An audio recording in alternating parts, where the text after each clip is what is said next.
Assalamualaikum warahmatullahi wabarakatuh. Kembali lagi ke channel Studio NS Production dalam rancangan Eksplorasi Misteri Mistik. Saya Nazri Saleh hos anda. Hari ini saya akan menceritakan tentang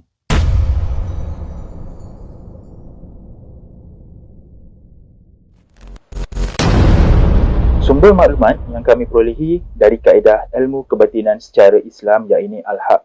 Jika anda tidak suka dari sumber tersebut, sila berhenti menonton video dari channel ini.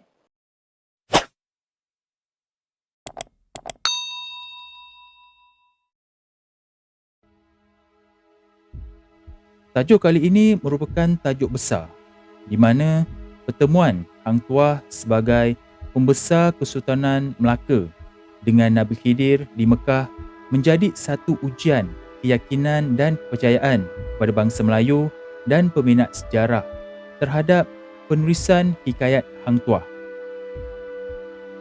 Pada video ini saya akan merungkai akan kebenaran kisah tersebut yang tertulis dalam hikayat Hang Tuah bab 25 muka surat 499 versi Kasim Ahmad terbitan Dewan Bahasa Pustaka.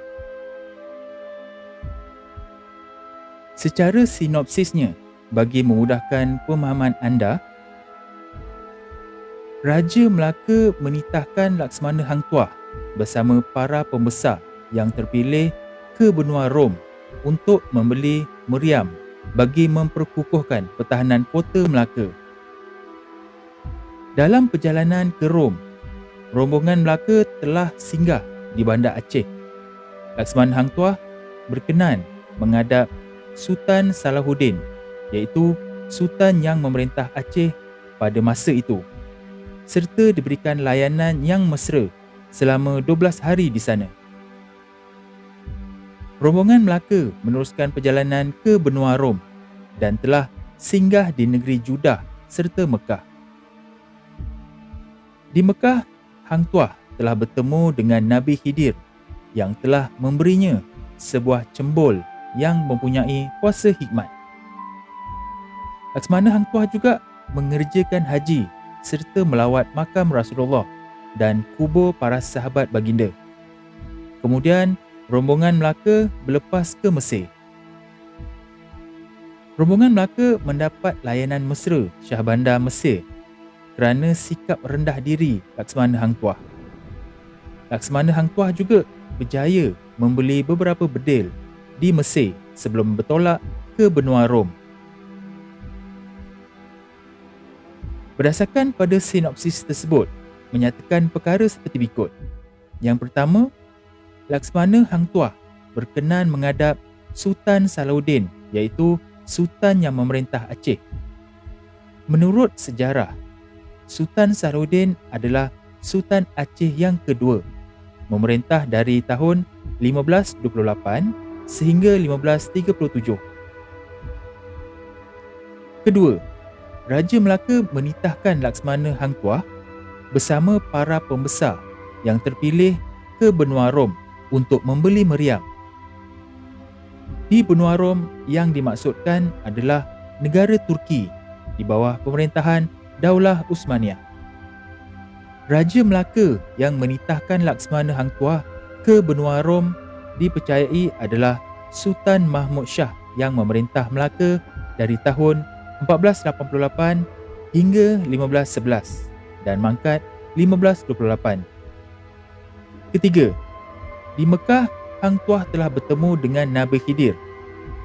Nabi Khidir adalah seorang wali yang termasyhur dalam karya-karya sastra lama dan terkenal sebagai penolong manusia dalam perjalanan. Rujukan Hikayat Hang Tuah Kasim Ahmad, edisi DBP 2017, halaman takrif kata, muka surat 569. Keempat, Laksmana Hang Tuah juga mengerjakan haji serta melawat makam Rasulullah dan kubur para sahabat dan keluarga baginda. Antaranya Saidina Osman, Halimah, Saidina Hamzah, Saidina Abu Bakar, Umar ibni Khattab dan Fatimah Zahra. Dalam peristiwa-peristiwa tersebut, saya akan merungkaikan kebenaran Hang Tuah bertemu dengan Nabi Khidir dan apakah sebenarnya sebuah cembul itu yang diberikan kepada Hang Tuah.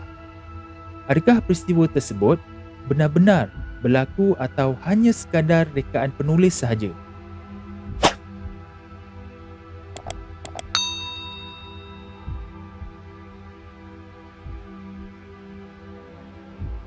Bismillahirrahmanirrahim. Dalam hikayat Hang Tuah ditulis begini bunyinya. Salam orang tua itu, hai Laksmana, mari, apalah pinjam perak rial, barang serial akan hamba. Kerana hamba seorang darwish yang amat daif, sangat kelaparan, hendak membeli roti tiada dapat.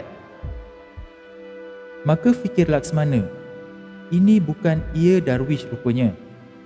Pada fikir aku, ia ini nabi-nabi atau wali Allah juga.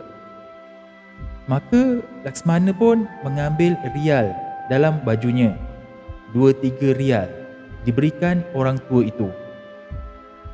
Maka diambilnya perak itu serial juga sahaja oleh orang tua itu. Setelah sudah, maka ia pun memeluk, mencium kepala Laksmana. Seraya katanya, hai anakku Laksmana, ambillah cembul ini. Apabila engkau tiada tahu berkata-kata dengan bahasa orang itu, maka engkau keluarkan airnya dalam cembul ini. Sapukan pada mulutmu dan telingamu. Maka tahulah kamu serba bahasa orang itu. Akulah Nabi Khidir. Maka orang tua itu pun gaiblah. Maka Laksmana pun terlalu sukacita hatinya. Lalu ia pergi ke sungai. Telah sudah ia ke sungai, lalu ia berjalan kembali pada segala kafilah yang banyak itu. Lalu berjalan. Antara 2 malam perjalanan, maka sampailah ke Mekah yang maha mulia. Sebenarnya, Hang Tuah tidak bertemu dengan Nabi Khidir secara nyata, tetapi hanya dalam mimpi ketika Hang Tuah tertidur semasa berehat ketika perjalanannya untuk menuju ke Mekah. Dalam mimpi itulah Hang Tuah ditegur oleh seorang lelaki tua seperti yang diceritakan tadi, meminta sedikit sumbangan untuk dia beli makanan. Di atas sikap Hang Tuah yang mulia itu, Hang Tuah telah diberikan sebuah cembul. Yang peliknya, cembul itu telah berada di tangan Hang Tuah secara nyata ketika beliau telah tersedar dari tidur. Perkara itu telah diceritakan kepada ahli rombongannya dan menyatakan itulah rahmat dan kebesaran Allah di bumi yang diberkati Allah kepada hamba-Nya yang terpilih. Subhanallah. Namun, apakah yang dimaksudkan dengan sebuah cembul itu? Pada mula pemahaman saya semasa membaca hikayat Hang Tuah, saya ingatkan ia sebuah bekas yang boleh diletakkan sesuatu seperti komponen di dalam tepak sirih yang biasanya terdiri daripada 5 sekawan, iaitu untuk bekas pinang, kapur, gambir, tembakau dan bunga cengkeh. Namun, pemahaman saya itu meleset dan tidak tepat apabila saya diberitahu oleh Puan Ita berdasarkan maklumat dari sumber batin bahawasanya ia adalah sebuah cembul dari hulu pedang. Cembul tersebut diperbuat daripada bahan logam, mungkin logam besi, dan berbentuk bulat. Cembul yang diterima Hang Tuah bukanlah baru, tetapi kelihatan sudah usang dan berusia ratusan tahun. Berikut adalah contoh bentuk cembul yang saya maksudkan yang diterima oleh Hang Tuah dari Nabi Khidir. Berwarna agak gelap kerana telah usang dan lama. Cembul ini menggunakan bahan logam, mungkin logam besi. Apakah kelebihan cembul ini? Menurut hikayat Hang Tuah, Nabi Khidir berkata kepada Hang Tuah, "Apabila engkau tidak tahu berkata-kata dengan bahasa orang itu, maka engkau keluarkan airnya dalam cembul ini. Sapukan pada mulutmu dan telingamu. Maka tahulah kamu serba bahasa orang itu." Menurut maklumat sumber batin, cembul ini seperti ada mengandungi air yang sedikit likat, seperti minyak, yang boleh digunakan Hang Tuah untuk digunakan seperti yang diajar oleh Nabi Khidir itu. Hang Tuah hanya guna sekadar niat kerana Allah untuk tujuan itu, dan insya-Allah akan diberikan kelebihan tersebut. Selain itu, cembul ini juga boleh digunakan untuk mengesan kedudukan mata air. Sebab itulah kenapa banyak perigi Hang Tuah berada di tanah Melayu, terutama di Melaka, kerana Hang Tuah menggunakan kelebihan ini untuk manfaat masyarakat dan bukan untuk kepentingan dirinya. Saya kongsikan di mana cembul tersebut Hang Tuah simpan sehingga akhir hayatnya. Setelah Hang Tuah menghilangkan diri dari pengetahuan istana dan masyarakat, Hang Tuah bersembunyi di kawasan Jasin, Melaka. Ketika itu, kawasan itu adalah hutan dan jauh dari pendapatan orang ramai. Beliau juga sembunyikan identitinya yang sebenar dari pengetahuan orang ramai. Di manakah kawasan tersebut? Tidak lain dan tidak bukan di kawasan Makam Lang Buana, Kampung Cincin, Jasin, Melaka. Makam ini pernah saya rungkaikan bahawa ini adalah makam Hang Tuah. Boleh rujuk video yang lepas bagi yang baru di channel ini. Cembul tersebut diletakkan di hulu tongkatnya, di mana tongkat itu diberi nama Buana, dan ketika itu beliau sudah tua. Ketika tongkat itu didirikan dengan memacak ke tanah semasa beliau ingin ambil air sembayang di sungai, ada seekor burung helang telah hinggap pada tongkat tersebut. Atas sebab itulah Hang Tuah menggelar dirinya kepada orang ramai sebagai Lang Buana dan merahsiakan nama sebenarnya. Rahsia ini disimpan sehingga ke akhir hayatnya dan Hang Tuah telah dimakamkan di situ. Al-Fatihah.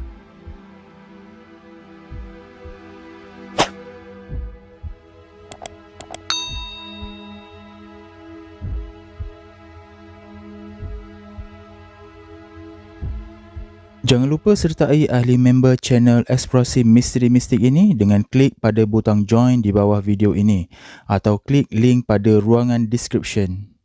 Terdapat 4 pilihan peringkat package yang disediakan. Untuk penerangan lanjut, sila klik join sekarang dan anda akan dibawa kepada video penerangan berkenaan package-package tersebut. Itu saja video untuk kali ini. Jumpa lagi pada video akan datang yang lebih menarik, insya-Allah. Assalamualaikum.